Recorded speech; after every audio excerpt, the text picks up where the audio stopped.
it's Wendy. Welcome. Today I'm going to be doing a watercolor technique video for you. This is a fun technique, and I'm just going to let you know already before I got here with you, I went ahead and heat embossed my watercolor paper. And I used this image right here, this Hey Valentine, and it's from the new stamp set, Hey Valentine, which is the name of it. And you can get this at my online store. You can purchase this stamp set. It's super cute. I've made lots of fun things with it. So we're going to get started, and I'm going to show you how to do this watercolor technique. Now, you're going to have to really hang with me, because at the beginning you're going to be like, this is ugly and it is not working. But I promise it comes together. So I'm going to start out with Bermuda Bay ink, and I'm just squeezing it together in the center. And I'm opening it up, and you'll see I have a puddle of ink here now. And I have my trusty Hello Kitty cup here with my water in it. And I'm using a very wide 3/4 inch flat brush. And I'm going to start out by just doing a wash over the whole paper. Okay, so I used white embossing powder to emboss my fish that you see showing up there like magic. So that was fun. So I'm just trying to get this so it's all across. All right, now what I'm going to do is I'm going to heat set this just really quick.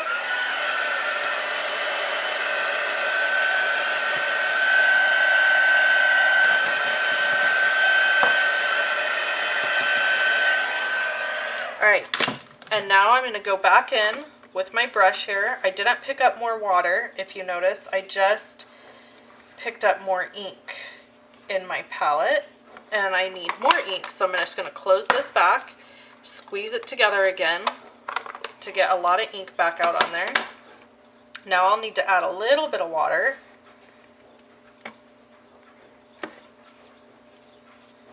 And I'm just darkening up my wash. So I dry my watercolor in between, my paper in between, so that when I add, it's layering on top instead of just blending in with what's already there, if that makes any sense at all. Okay, and you see with my wash, I'm just going back and forth like this. And when it starts to get that dry brush where it's just dragging, that means that you need more water in your brush. Okay, so we're going to heat it again.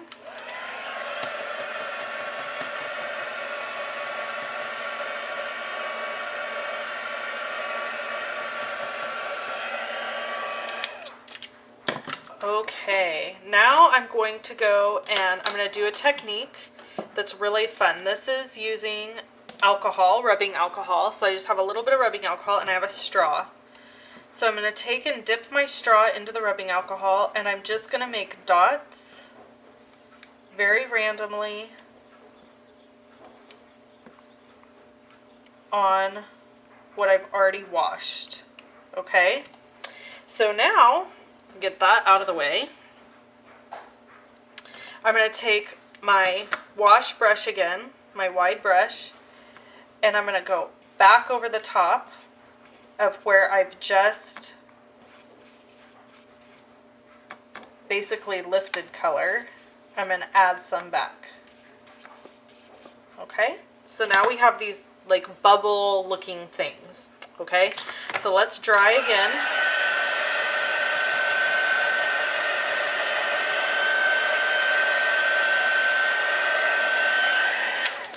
Alright, so FYI, I'm using a very heavy watercolor paper, and I suggest you do the same. The watercolor paper from Stampin' Up! Works perfectly. Because I use so much watercolor paper, I don't purchase my watercolor paper from Stampin' Up! Shh, don't tell anybody. I purchase it at an art store because I go through a lot of it, and so does my daughter. So we buy it in big giant packs, and I just can't get it that way through Stampin' Up! Otherwise I would, but they don't sell it that way. So I'm going to put a little more ink in my Bermuda Bay, and now I'm going to color my fish. So what we're going to do is I'm going to pick up some ink, and when you color the fish, you really want to make sure you don't have too much water in your brush, because the fish are really small, and when you go to watercolor them, if you have too much water, it just pools inside that emboss where you embossed it. Okay, so I've made that fish a little bit darker. And, oh, I know, I want to add polka dots. And I'm just still using Bermuda Bay. And all I'm doing is picking up color and darkening some spots. I'm picking up more color than water right now. Okay? Let's darken his little fins here.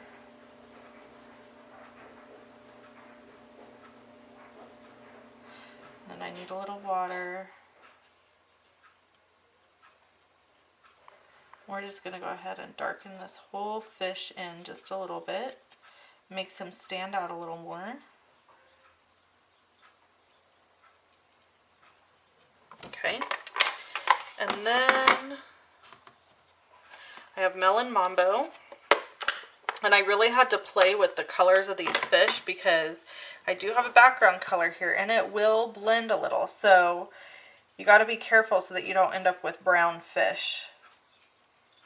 And there's no perfect science to watercoloring. I mean, it'll be different every time. And the joy in it is that it's art, basically. I mean, you just go with it and kind of whatever happens, happens. So I just am dabbing off a little bit of the extra water that's sitting on top. And I'm cleaning my brush over here and then wiping it in between each one. And then I have Pacific Point.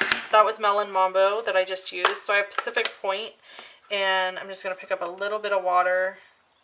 And see, I don't want it real watery like this on my brush. So I'm dabbing my brush off, and it's soaking up some of that water.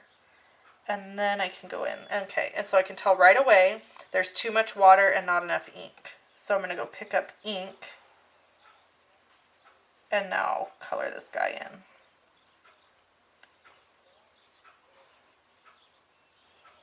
The thing about watercoloring I have found is it just takes a lot of practice to learn what works well and how to apply how much water to your brush and all those kinds of things.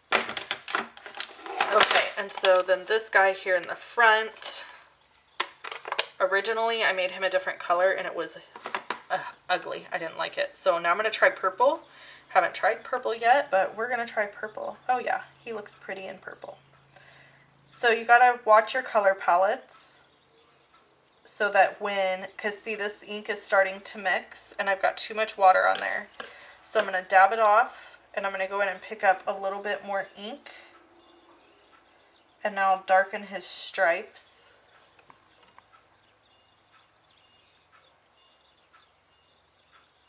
And his fins and tail.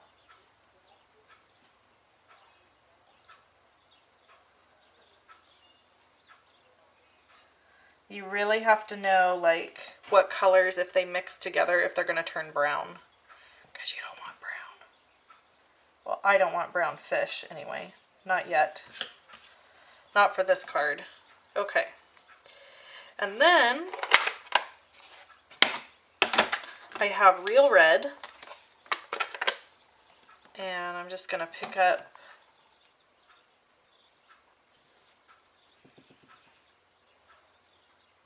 some red ink and go ahead and add it there. And then I also think I'm going to make his hat red.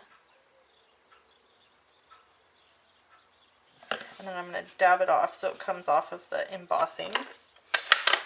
Alright, and then I'm going to add a little bit more color to my fishy back here. Because I'm not totally satisfied with this fish. There. Much better. Okay. So now this is what adds all the pizzazz, okay? Our last step for the watercoloring is to get your old olive ink. And you're going to use this flat wash brush again. And you don't want this super watery. So if you have a lot of water on your brush, you don't want that. So now I'm going to take the brush and I'm going straight down. Instead of sweeping, I'm going straight down and just kind of moving my brush all around, up and down, to create seaweed. And I'm picking up a little bit more ink, and I'm just going up this way, and we need one here. And whenever I do anything like this, it makes me feel like Bob Ross. Do you remember Bob Ross? I loved Bob Ross. My grandma and grandpa watched him religiously. Okay, I think that's good. I'm going to do one right here. Remember how he used to say, like, I think it was there no accidents, just happy mistakes or something like that? I don't know. I loved him. All right, so that's the finishing touches until we put the card together. So I'm going to dry this really quick, and then I'm going to assemble the card.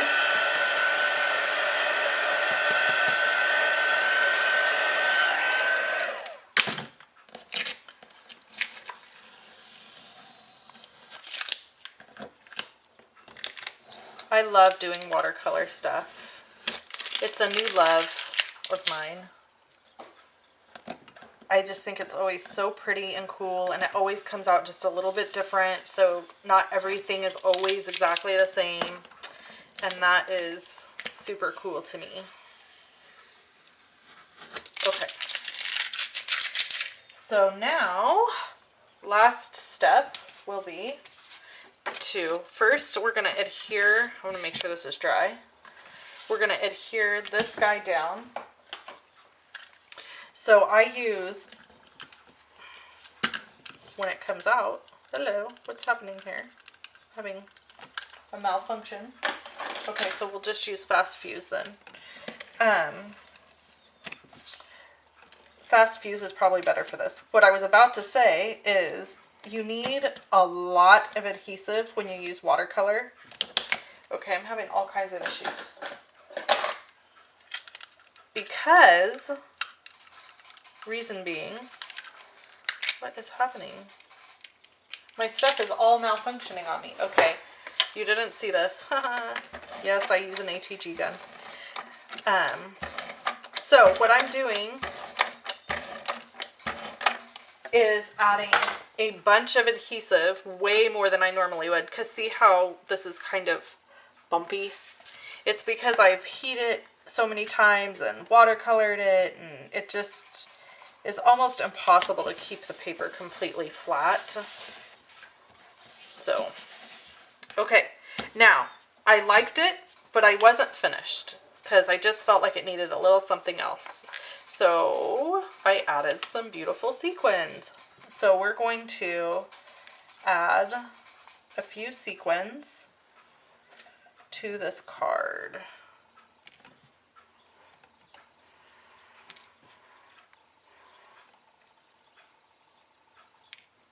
Five is good. I like odd numbers when I'm doing stuff like this. Okay, so I'm using my Tombow glue, and I'll just start placing them kind of randomly.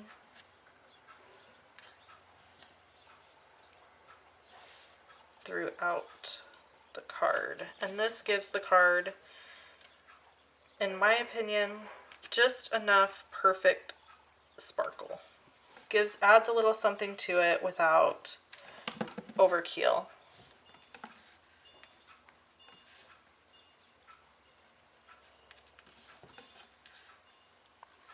And we'll do one more. Where should we put it? Here? Nah. Here maybe. Let's do it down here. We need one down low.